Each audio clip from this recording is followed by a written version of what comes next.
je ne prends rien, je donne, je propose, j'invite, j'offre. Quand on pense qu'on va nous prendre quelque chose, comment est-ce que c'est pour nous? Évidemment que c'est désagréable. Évidemment que ça crée un repli, un retrait, une contraction. Comme ce que je disais, que j'ai vécu moi dans cet appel de closing là, où j'avais juste envie de raccrocher le téléphone. Alors évidemment, tu veux pas faire subir ça aux autres, ce que tu détestes qu'on te fasse vivre à toi. Maintenant, je veux ici replacer la vente dans le processus de la chaîne de valeur que je transmets à mes clientes, aussi bien dans Sacré-Bise que dans le cercle hors des normes, où là, on va vraiment dans la dentelle, puisque ce sont des entrepreneurs pour qui les fondations sont déjà solides.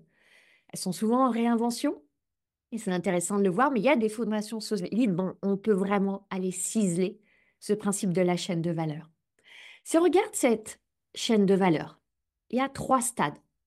Quand on la regarde vraiment de manière ultra simplifiée, là, je veux vraiment revenir avec toi sur les fondamentaux.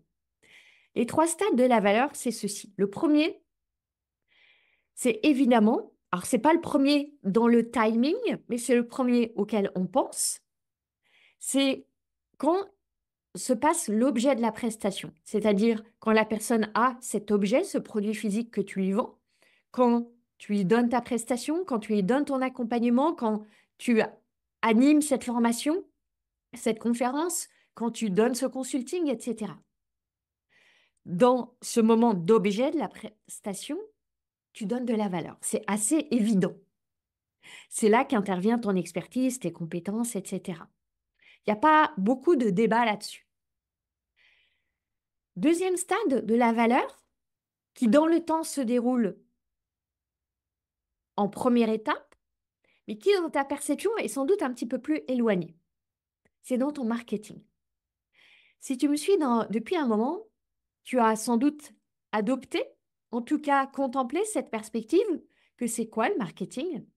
C'est donner de la valeur avant d'être payé pour la valeur que tu vas donner au moment de la livraison, de l'objet de la prestation. Le marketing, ce n'est pas autre chose que ça. Donner de la valeur gratuitement, généreusement, avant d'être payé.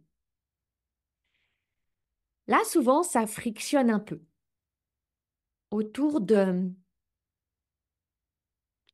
des attentes, du timing, des projections qui vont se cristalliser autour de cette idée.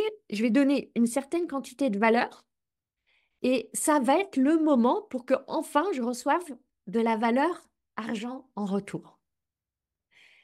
Ça, et j'en ai déjà parlé dans des épisodes précédents du podcast, c'est négliger, mépriser le fait qu'avant de recevoir de l'argent, tu reçois de la valeur sous plein d'autres formes. Tu reçois l'attention des gens, tu reçois leur feedback, tu reçois leur appréciation, tu reçois leur temps. C'est ce qui a le plus de valeur.